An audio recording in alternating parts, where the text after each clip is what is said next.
Olá pessoal, bem-vindos a mais um De Frente com o Analista. Meu nome é Vitor Souza e sou responsável pelas coberturas dos setores de energia elétrica, petróleo e gás e saneamento.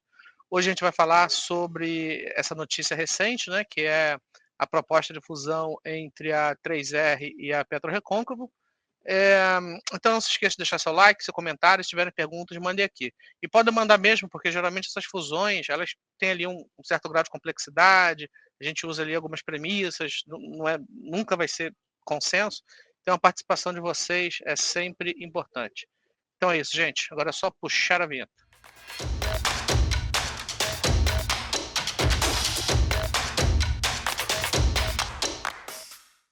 Então vamos lá aqui, vamos para o documento, tá? O que acontece? Bem, eu não vou ler aqui o documento, mas eu vou tentar explicar da maneira mais simples possível. Uma empresa chamada Maha Energy, que é uma empresa sueca, mas com acionistas de referência brasileiros, né? É um private equity chamado Starboard. Ele comprou 5% da 3R e ele fez uma proposta de fusão dos ativos da 3R com a PetroRecôncavo. Então, assim, eu acho que o primeiro ponto a ser analisado é o seguinte, é que não foi uma proposta que partiu da 3R ou da Recôncavo, mas bem ou mal, essa proposta vai ser analisada pelo Conselho, tá bom? Então, assim, quais foram os termos da proposta? Essencialmente, a proposta está avaliando os ativos da PetroRecôncavo a $7,1 por barril, que é essencialmente o preço de fechamento da noite de ontem, quando foi anunciada essa proposta, e está avaliando os ativos da 3R em $6,6 por barril, tá? Versus o preço de fechamento de $4,8, de acordo também com o preço de fechamento de ontem. Entretanto, essa proposta inclui apenas os ativos onshore, ou seja, todos aqueles ativos que vocês conhecem, Macau, Fazenda Belém, Potiguar, etc., exceto os ativos offshore. E quais são esses ativos offshore? Papa-Terra e Peroá. Então, o que a gente conclui aqui, né? Quando a gente pega... Então, assim, aqui nessa tabela, a gente considera as reservas somente das clusters de Potiguar e Recôncavo, então não considera os clusters de Campos, que é aquele que envolve ativos offshore, e nem o do Espírito Santo, que é o ativo Peroá. E quando a gente coloca esses múltiplos, quando a gente coloca aqui na tabelinha, quer dizer que eles estão avaliando os ativos em 2,7 bi de dólares, e quando a gente retira a dívida, a gente chega no valor de equity, né, no valor do acionista, de 1,3 bi de dólar. E a gente faz essa mesma conta com a Recôncavo, tá? Perceba aqui já começa uma informação que é importante para a discussão adiante do documento, que as reservas 2P da Recôncavo é de apenas de 194 milhões de barris. Tá? Eles consideram um múltiplo mais alto, que nada mais é, como eu comentei, o preço de fechamento do dia anterior. Você tem esse valuation implícito aqui, esse valor da firma, que nada mais é do que o valor de mercado implícito da proposta mais a dívida, que é esse 163, e quando você tira a dívida, você encontra um valor de equity, né, um valor do acionista de 1,2 bi de dólar. Vocês vão perceber que está meio que 50-50, tá bom? Entre o valor do acionista aqui dos ativos da Recôncavo seria de 1,3, enquanto que os valores dos ativos da Recôncavo seria de 1,2. E quando você faz isso pelo câmbio de fechamento de ontem, a gente chega a um valuation de 6,4 bi de reais para os ativos da 3R e de 6 bi de reais para os ativos da Recôncavo. A primeira coisa que chama atenção aqui, nesse 6,5 bi de real, é que esses ativos estão sendo avaliados pelo valor de 100% da empresa, de acordo com o valor de fechamento de ontem.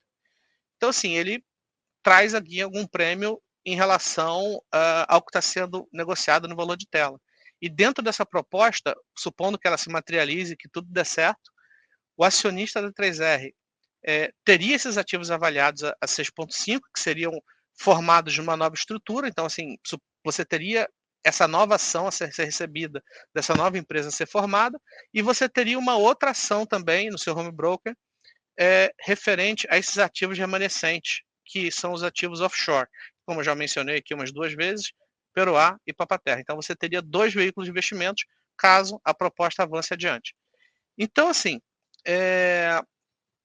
primeiro, assim, a gente coloca aqui já na conclusão que teria um destravamento de valor acima de 30% em relação aos preços de tela de fechamento no dia em que a proposta foi enviada. E por que isso acontece? Quando você funde a empresa A com a empresa B, na média, a empresa que está sendo incorporada, né, ou adquirida, ela tende a negociar a um múltiplo, assim, no médio e longo prazo, ela tende a negociar com um múltiplo próximo a da empresa que está incorporando, né? A empresa que está sendo incorporada tende a negociar ao múltiplo da empresa que está incorporando, né? Porque, enfim, se a empresa ela tem um múltiplo maior, porque em teoria ela é melhor operada, é melhor gerida e coisas assim.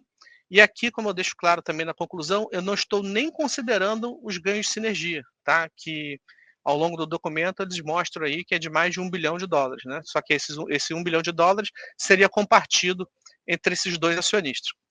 Então, assim, a impressão que eu tenho é que qual era o ativo que estava descontado? Era o ativo 3R, né? E estava descontado porque, como eu tenho comentado nos meus últimos documentos, ela passou ali por uma série de problemas, a produção não estava indo tão bem, teve aquela questão lá daquela capitalização que foi super esquisita e pegou super mal, e no limite ela não estava, mesmo com o barril aí na casa dos $80, ela não estava gerando caixa, né? Então, isso tudo bateu muito no valuation, a empresa estava negociando abaixo de $5 o EVP2 da empresa, e, enfim, ela acaba sendo um alvo aí de incorporação. Então, assim, sendo objetivo, tem aqui um horizonte de destravamento de valor, né, dessa nova empresa a ser formada, tendo em vista principalmente o valor de fechamento de ontem, e a Marra Energia preferiu fazer essa proposta entrando na 3R, que é exatamente o ativo mais barato e que no médio e longo prazo, à medida que a fusão acontecesse, ela tenderia a ser melhor valorizada, né? Teria mais valor a ser destravado ao longo do tempo. Então, essa é a primeira conclusão, né? Por hora, a proposta ela é boa para ambos os ativos, tá? A gente está focando aqui na 3R, mas para Recôncavo também, para Petro Recôncavo também é boa. E aqui tem um drama, um possível drama que é muito importante a gente ficar de olho, que é o quê? É como os acionistas de referência da 3R podem reagir. Porque uma coisa sou eu e você, que é pessoa física, que tem ali algumas centenas ou milhares de ações. Outra coisa é o fundo que está tocando a empresa, né, que tem ali milhões e milhões investidos dentro da empresa, que com certeza tem muito mais informação do que eu e você, e tem ali uma premissa de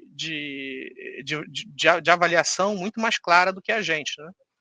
Então, qual é o drama que está acontecendo aqui? Quando eu chego aqui nessa tabela e eu pego os ativos que estão sendo incorporados, né, nessa troca de ação, aqui eu fiz uma descrição dos ativos da Recôncavo e da 3R, né? E o que chama atenção é que, primeiro, os ativos da 3R, eles são maiores, né? Aqueles que estão sendo colocados para troca, têm mais volume, eles têm mais óleo do que gás, e sempre que um ativo tem mais óleo do que gás, ele tende a ser melhor avaliado. Então, quando vocês olham aqui nesse gráfico, ele tem uma curva de produção mais agressiva, esperada, né? Uma evolução de produção não só maior, mas como mais agressiva. E quando a gente olha também esses certificados, principalmente os certificados de reserva, que é o que a empresa está olhando, né? No caso, as empresas estão olhando para si próprias muito mais pelos certificados de reserva do que, por exemplo, pelos meus modelos. A gente olha mais ou menos aqui quanto é que elas estão sendo avaliadas e a gente tira a dívida. Perceba que o valor de equity da 3R é de 4 bi de dólares, enquanto que o da Recôncavo é de 2,5, de acordo com o seu certificado de reservas, descontadas a taxa aqui de 10% que eu coloquei aqui. Então, assim, faz muito sentido. Assim, uma das coisas que chama atenção nessa proposta é que, em teoria, não era para Recôncavo estar está incorporando a 3R. Muito pelo contrário, era para 3R, sendo maior e mais bem avaliada, passar a incorporar a Recôncavo, né? Na nova empresa. Então, o que eu quero dizer é o seguinte: à medida que a 3R, ela, em teoria, tem ativos melhores, pelo menos no papel, ainda que a operação esteja um pouco claudicante nos últimos meses, ela tenderia a ser melhor avaliada, tá? Então, essa proporção proposta de 50-50, ela não seria justa se a gente observar a qualidade dos ativos da 3R que estão sendo incorporados. E se vocês olharem esse asterisco aqui, eu considero somente os ativos que estão sendo praticados nessa troca, né? Que é, no caso, Potiguar e Recôncavo. Os clusters, né, no caso. Então, o que eu acho é o seguinte: o acionista de referência, ele vai ter que, como ele só tem 8% das empresas, a priori, se os demais minoritários aceitarem essa proposta, ele perde de capote e a fusão acontece. Agora, se ele acredita no seu próprio projeto, se ele acredita que tem muita coisa a ser entregue, ele vai tentar bater o pé. Mas somente com 8%, eu acho que ele não consegue dizer não para a proposta, né? Se eu fosse uma empresa com controlador bem definido, mais de 50%, ele batia o pé e acabava o assunto, o que aparentemente não é o caso. Então, o que eu acho é que ele vai ter que gastar sola de sapato, vai ter que fazer a apresentação, vai ter que ir em outros acionistas de referência para mostrar que tem uma história a ser contada que vai muito além desses 50-50, desses 50-50 propostos aí pela Marra Energia, tá? Então, eu acho que tem espaço para melhorar essa proposta. Uma das soluções é exatamente haver aí uma melhora na proposta, ou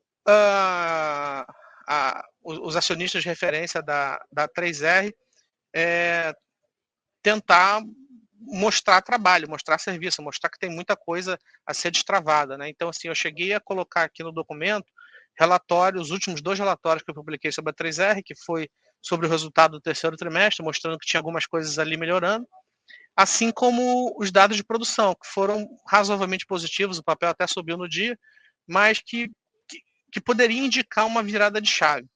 Mas eu acho que, independente de qualquer coisa, é bom você entender o seguinte, que caso a fusão seja aprovada, é positivo, assim como, caso a fusão não seja aprovada, vai ser porque os acionistas de referência da 3R estão querendo mostrar que ela vale mais e vão ter que trabalhar e correr atrás de executar bem o case, né? Que no caso aqui é principalmente produção.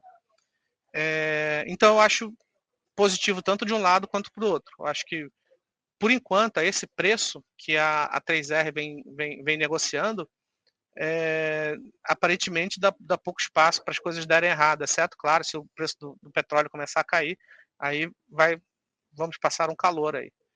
Então, eu estava esperando a certificação de reserva, né, que deve acontecer somente em março desse ano, mas eu acho que também não dá para ficar esperando esse tipo de coisa à medida que as coisas estão acontecendo agora, né? Então, sendo assim, eu preferi mudar a recomendação de manter para comprar, baseado não só nesse evento, mas toda essa possibilidade de melhora operacional do curto prazo, que a empresa não só está passando, mas como também ela vai ter que passar nos próximos trimestres para que os controladores mostrem que existe mais valor a ser extraído do que isso. Tá bom? Espero que vocês tenham gostado. Leiam o documento, é um documento um pouco traiçoeiro ali, tem questões ali que vocês precisam entender. E se tiverem dúvidas, é só entrar em contato comigo, tá bom? Então é isso, gente. Espero que vocês tenham gostado e até a próxima.